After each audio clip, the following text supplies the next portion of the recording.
Kau orang buat apa ni? Kami tanam fiber optik, pakcik. Untuk apa? Fiber optik boleh buat internet dekat kampung ni laju. Buat apa internet laju-laju?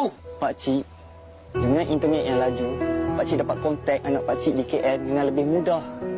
Pakcik dapat mengeratkan hubungan silaturahim yang telah lama terputus. Aku tak ada anak.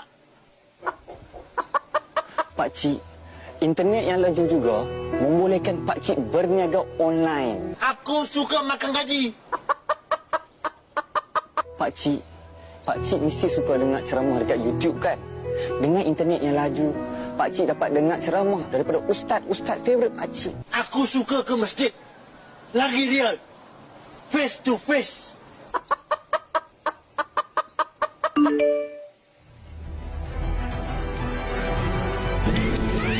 Welcome to Mobile Legends!